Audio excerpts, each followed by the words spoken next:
दोस्तों, दुनिया कोई भी सेफ्टी मजबूत कार उठाकर देख लो, उसके एक्सीडेंट में कभी न कभी लोगों की जान तो जुड़ गई होगी। दोस्तों, यदि सेफ्टी के मामले में कारों की बात करें तो वोल्वो का नाम सबसे पहले नंबर पर आता है।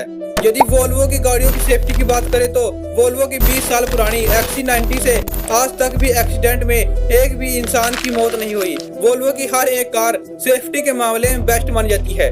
वोल्वो की गाड़ियां सेफ्टी के लिए लोगों की पहली पसंद होती है। इस कंपनी के कमाल के इन्वेंशन और सेफ्टी फीचर से महिंद्रा और टाटा जैसे कार मेकर्स भी इंस्पायर होकर अपने व्हीकल्स को बनाते हैं। पिछले कुछ महीनों से वोल्वो सेफ्टी के मामले में अपनी लीड खोती जा रही है। ऐसा क्या हुआ कि दुनिया की सबसे सेफेस्ट कार बनाने वाली कंपनी खुद ही डूब गई। जिस कार को पहले सबसे ज्यादा सेफ माना जाता था, लोग उसे लेने से अब कतराने लगे। फाउंडर्स एसर और गुस्ताफ ने एक ऐसी कार कंपनी चालू करी जिसका मेन मोटिव था लोगों की जान बचाना।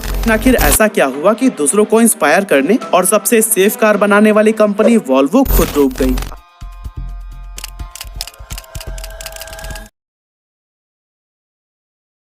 वोल्वो की शुरुआत 1927 में हुई थी, जब कुछ स्वीडिश इंजीनियर्स ने मिलकर गुथेनबर्ग स्वीडन में इसकी नींव रखी थी। अपने शुरुआती दिनों में वोल्वो बॉल बेयरिंग बनाती थी। इन बॉल बेयरिंग का सबसे ज्यादा इस्तेमाल वर्ल्ड वार 1 में किया गया था, जिससे वोल्वो ने बहुत ज्यादा पैसा छापा। उन्होंने इस पैसे का सही इस्तेमाल करने के लिए कार बनाने का ऑप्शन चूज किया। इसके फाउंडर का ड्रीम था कि हम ऐसी कार बनाए जो वहाँ के क्लाइमेट का सामना कर सके और सेफ्टी के मामले में भी टॉप पर हो। इन्होंने अपने मिशन को पूरा करने के लिए वोल्वो की सबसे पहली कार OH4 को लॉन्च किया। यह पहली कार होने के बाद भी हिट साबित हुई। यह कार सेफ्टी, पावर, कंफर्ट सभी मामलों में सबसे बेहतरीन थी। साथ ही दुनिया की सबसे पहली कार थी जिसमें लेमिनेटेड विंड शील्ड लगाई गई थी। उस समय के कारों की विंड शील्ड एक्सीडेंट होने पर पैसेंजर को नुकसान पहुंचा देती थी। वोल्वो की कारों में मौजूद लेमिनेटेड विंड शील्ड में प्लास्टिक की लेयरिंग की गई थी, जो कार के एक्सीडेंट होने पर कांच को होल्ड करके रखती थी, जिससे पैसेंजर घायल न हो सके। इसी तरह 1944 में वोल्वो ने अपनी सेकंड कार PV444 को लॉन्च किया। यह कार इतनी फेमस हुई कि ब्रांड को पूरी दुनिया में पहचान मिलने लगी। वोल्वो ने इस कार को यूनी बॉडी डिजाइन में लॉन्च किया था। उस समय की car ladder frame chassis design की होती थी। सेफ्टी के मामले में लेटर फ्रेम जेसस से बेहतरीन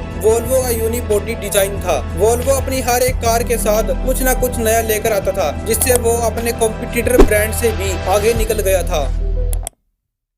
वोल्वो ने शुरुआत से ही सेफ्टी को चुना। सेफ्टी के मामले में वोल्वो का सबसे बड़ा हाथ था 3 पॉइंट सीट बेल्ट का इन्वेंशन। 1950 में वोल्वो के इंजीनियर नील्स बोहलिन ने इस फीचर को इंट्रोड्यूस किया था। नील्स बोहलिन ने 2 पॉइंट सीट बेल्ट में कमियों को ढूंढकर 3 पॉइंट सीट बेल्ट का इन्वेंशन किया था। उस टाइम की कारों में 2 पॉइंट सीट बेल्ट का इस्तेमाल किया जाता था। 2 पॉइंट सीट बेल्ट से नीचे के बॉडी पार्ट्स सेफ रहते थे। यदि कार का एक्सीडेंट होता था तो नीचे के बॉडी पार्ट्स तो सेफ रहते थे, पर ऊपर के बॉडी पार्ट्स, सिर, फेस, चेस्ट ये इंजर्ड हो जाते थे और व्यक्ति की जान चली जाती थी। वोल्वो कंपनी के द्वारा बनाई गई 3 पॉइंट सीट बेल्ट ने लाखों लोगों की जान बचाई। ऑटोमोबाइल के 130 साल के इतिहास में 3 पॉइंट सीट बेल्ट को एक इम्पोर्टेंट इन्वेंशन माना जाता है। इस इन्वेंशन का पेटेंट रजिस्टर्ड होने के बाद भी वोल्वो ने सभी कार बनाने वाली कंपनीज को इसका फ्री में यूज करने की परमिशन दी थी। वोल्वो चाहता तो अपने इस इन्वेंशन को यूज करने के बदले दूसरी कार कंपनी से पैसे भी ले सकता था, पर वोल्वो ने दूसरों की सेफ्टी देखी, ना कि पैसे। वोल्वो ने सबसे पहले 3 पॉइंट सीट बेल्ट का इस्तेमाल PV544 मॉडल में किया था। नेशनल हाईवे सेफ्टी एडमिनिस्ट्रेट के मुताबिक 1975 से लेकर आज तक इस सीट बेल्ट ने 3,74,276 लोगों की जान बचाई है। 1964 में वोल्वो ने रेयर फेसिंग चाइल्ड सीट को भी लॉन्च किया। 1991 में वोल्वो ने पीछे की सीट पर भी सीट बेल्ट देना शुरू कर दिया था। 1977 में वोल्वो ने लांडा सूंड का इन्वेंशन किया। इससे कार्स का इंजन और इम्प्रूव हुआ और तेल खपत कम हुआ। 1991 में कंपनी ने साइड इम्पैक्ट प्रोटेक्शन सिस्टम को इंट्रोड्यूस किया, जिससे साइड से एक्सीडेंट होने की सिचुएशन में पैसेंजर की सेफ्टी की जा सके।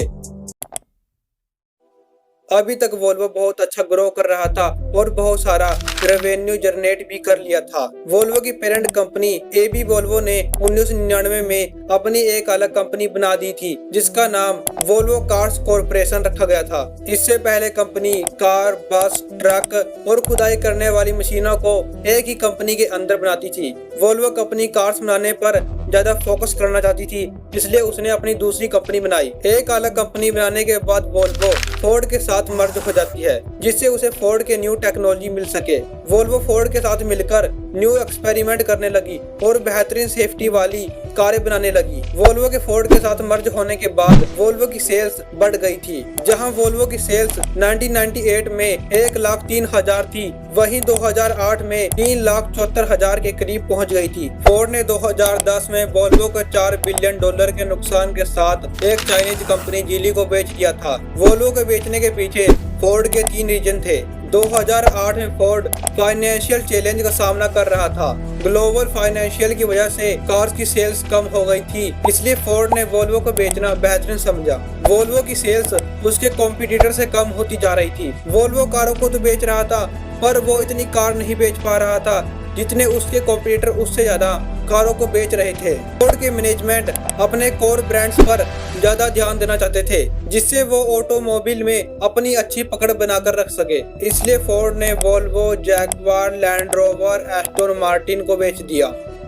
वोल्वो जीली कंपनी के साथ मिलकर अब और भी बहुत अच्छी कारें बनाने लगी हैं। अब वो सेफ्टी के साथ ऐसी कारें भी बना रही हैं जो लग्जरी हो और उनका डिजाइन दूसरी कारों से और बेहतरीन हो। आने वाले टाइम में वोल्वो दोबारा से कम बैक करेगा और सेफ्टी और लग्जरी के मामले में एक बहुत बड़ी कार कंपनी बनेगा।